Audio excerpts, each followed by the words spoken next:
Salve a tutti amici di Angolo Nerazzurro, bentornati sul canale. Vigilia di Verona-Inter, launch match della 10ª giornata di Serie A.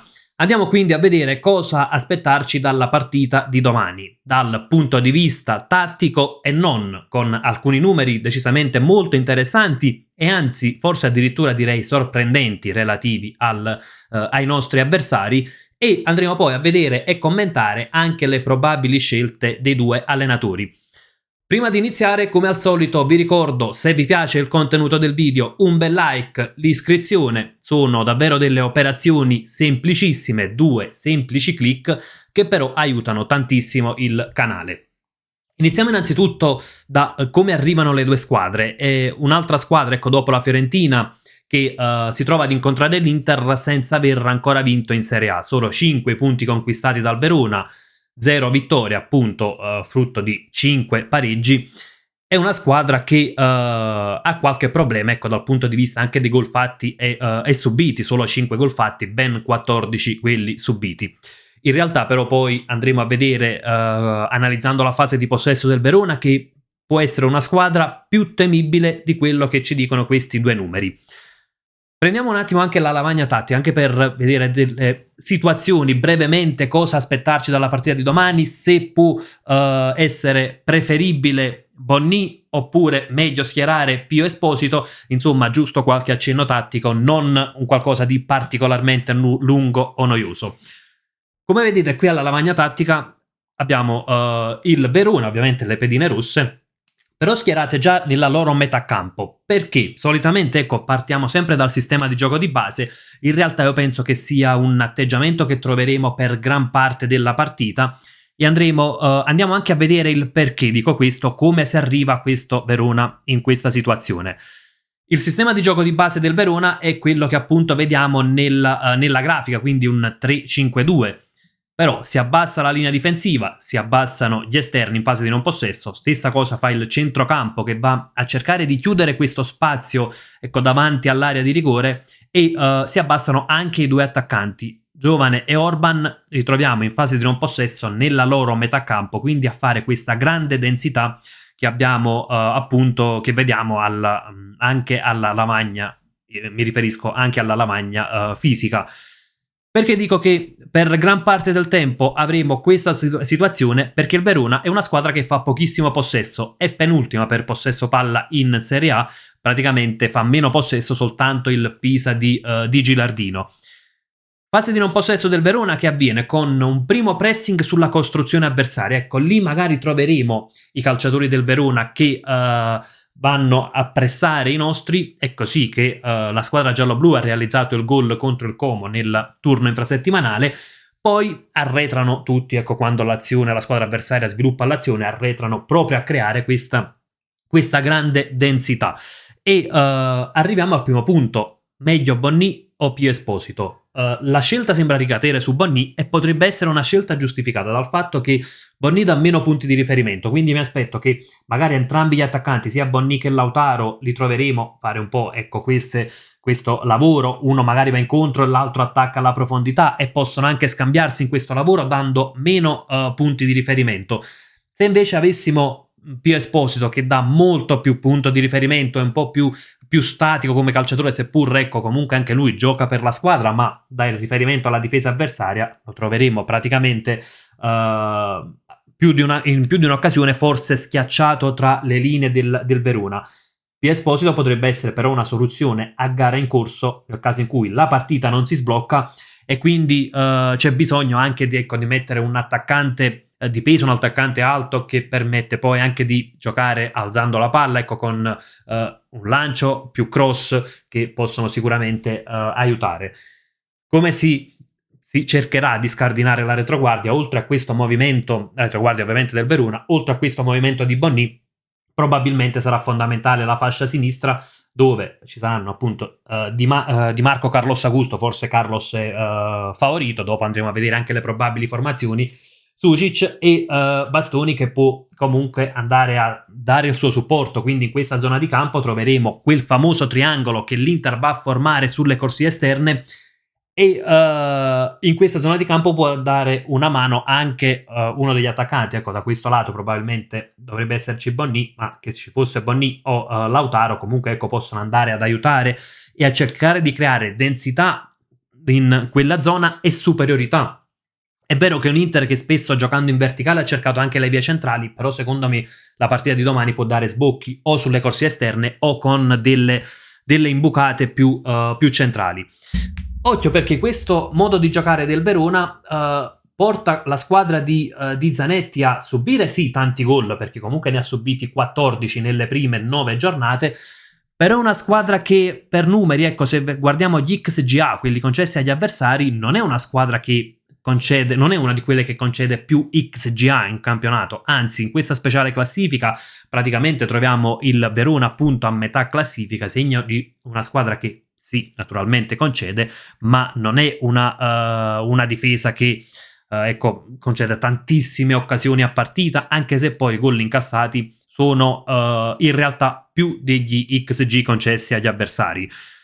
Arriviamo anche alla fase di possesso del Verona, perché qui troviamo delle situazioni particolari. Innanzitutto è una squadra che cerca anche la costruzione più diretta, quindi non troveremo una costruzione dal basso, ma anzi si cercherà di arrivare rapidamente dagli attaccanti che ovviamente quando poi sono in fase di possesso avanzano molto rapidamente e troveremo probabilmente il supporto anche della mezzala, che sia Serdar o un altro, ecco, si proverà ad arrivare rapidamente in queste zone. Stessa cosa, ecco, magari all'esterno dove si sviluppa l'azione lo troveremo alzarsi per appunto dare supporto alla manovra. Verona, come ho detto, fa poco possesso, cerca di arrivare rapidamente dagli attaccanti, però occhio, perché poi se andiamo a vedere gli XG del Verona è una squadra che ne ha creati tanti per essere terzultima in classifica senza vittorie, 11,5 XG, dire ha creato più XG di Roma, del Bologna, della Lazio. Ecco, questo ci fa capire che dovremmo fare attenzione, anche perché è una coppia d'attacco, quella formata da Gift e Orban, due calciatori che danno pochi punti di riferimento, sono calciatori rapidi, molto mobili e che tirano tantissimo. Ecco, se andiamo a guardare le statistiche sui tiri in porta e arriviamo a quello che forse è uno dei dati più sorprendenti.